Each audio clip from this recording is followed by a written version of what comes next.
తెలంగాణలో సాగునీటి ప్రాజెక్టుల అంశంపై తీవ్ర స్థాయిలో రాజకీయ దుమారం రేపుతోంది.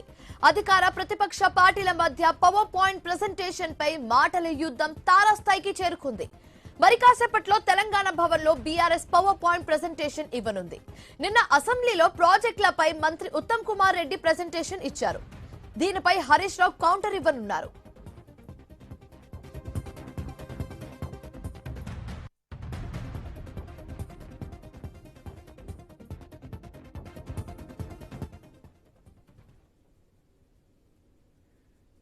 కృష్ణా గోదావరి నది జలాలపై హరీష్ రావు ప్రెజెంటేషన్ ఇవ్వబోతున్నారు. ప్రాజెక్టులపై కాంగ్రెస్ ప్రభుత్వం ప్రజలను తప్పుదోవ పట్టిస్తోందని బీఆర్ఎస్ నేతలు ఆరోపిస్తున్నారు. నది జలాల వినియోగం రాష్ట్ర ప్రయోజనాలపై హరీష్ రావు వివరించనున్నారు. సాగునీరు ప్రాజెక్టుల అంశంపై ప్రజలకు వాస్తవాలను వివరిస్తామని బీఆర్ఎస్ నేతలే ఇప్పటికే చెప్తూ వస్తున్నారు. అయితే ఈ నేపథ్యంలో తెలంగాణ భవన్ లో బీఆర్ఎస్ ఎమ్మెల్యేలు ఎమ్మెల్సీలు సమావేశం కానున్నారు. ఇదే అంశానికి సంబంధించి మరింత తాజా సమాచారం మా కరెస్పాండెంట్ ఏవై స్వామి ఫోన్ ద్వారా అందిస్తారు. స్వామి, మరి కాసేపట్లో బీఆర్ఎస్ నేతలందరూ కలవనున్నారు, పీపీటీ ప్రెజెంట్ చేయబోతున్నారు. సో నిన్న ఉత్తమ్ కుమార్ రెడ్డి ఇచ్చిన స్టేట్మెంట్స్ కి ఈ రోజు కౌంటర్ ఇవ్వబోతున్నారు హరీష్ రావు. సో ఈ పూర్తి సమావేశానికి సంబంధించి పూర్తి డీటెయిల్స్ ఏ విధంగా ఉంది?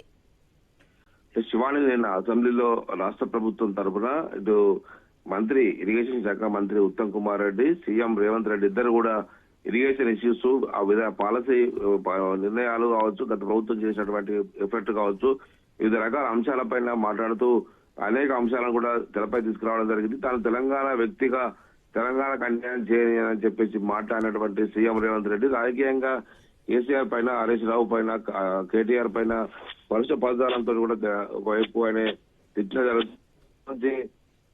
ఓవైపు తెలంగాణకు విషయంలో కాంగ్రెస్ పార్టీ ఎప్పుడు కూడా కాంప్రమైజ్ కాదు. తెలంగాణ ఉద్యోగ అసెంబ్లీలో తెలంగాణ గురించి గొప్పగా మాట్లాడారు. తెలంగాణ నాకు ఫస్ట్, తర్వాత పార్టీ, తర్వాత వ్యక్తులని చెప్పేసి మాట్లాడినటువంటి రేవంత్ రెడ్డి ఇటు ఉత్తమ్ కుమార్ రెడ్డి కూడా పవర్ పాయింట్ ప్రెజెంటేషన్ లో ఏ అంశాలకు సంబంధించి డీవియేషన్స్ ఎక్కడెక్కడ జరిగినాయి, గత ప్రభుత్వ హయాంలో తొలుత 7.5 టీఎంసీలతోటి పాలమూరు రంగారెడ్డి ఎత్తిపోతల పథకానికి సంబంధించి తొలుత ఒక డ్రింకింగ్ వాటర్ ప్రాజెక్టు అనుమతులు తీసుకొని ఆ తర్వాత 91 టీఎంసీలకు సంబంధించినటువంటి విషయంలో పట్టిసీమ నుంచి వచ్చేటువంటి ఏపీ వాటర్ తీసుకున్న కారణంగా అందులో నుంచి 45 టీఎంసీ వాటర్, అదేవిధంగా మైనర్ ఇరిగేషన్ నుంచి 45 టీఎంసీల వాటర్ రెండు కలిపి 91 టీఎంసీలకు సంబంధించినటువంటి వాటర్ తీసుకోవాలని చెప్పేసి రాష్ట్ర ప్రభుత్వం డిపిఆర్ ను పంపింది.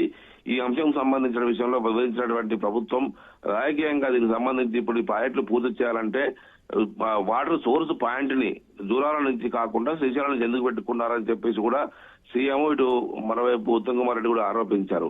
ఇలాంటి నేపథ్యంలో అసలు జరిగిన పరిణామాలు ఏంది, అసలు ఎంత కష్టపడ్డాం మేము, ఒకవైపు ఆంధ్రప్రదేశ్ వాటర్ కొల్లగొడుతుంటే ఒకవైపు న్యాయ పోరాటం చేసి వాటిని ఏ విధంగా కూడా హరీష్ రావు అంటున్నారు. ఈరోజు హరీష్ రావు 11 గంటలకు ఈరోజు తెలంగాణ భవన్ నుంచి ఒకవైపు పవర్ పాయింట్ ప్రెజెంటేషన్ ఇవ్వనున్నారు.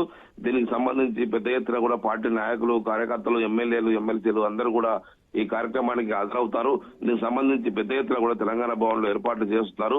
హరీష్ రావు ఈ పవర్ పాయింట్ ప్రెజెంటేషన్ ద్వారా గత ప్రభుత్వంలో కృష్ణా గోదావరి నదుల పైన ఎంత ఎఫర్ట్ పెట్టి ఈ ప్రాజెక్టుల కోసం కష్టపడ్డామో ఆ విషయాలు వివరించనున్నారు. Shivani, thanks for the update Swamy.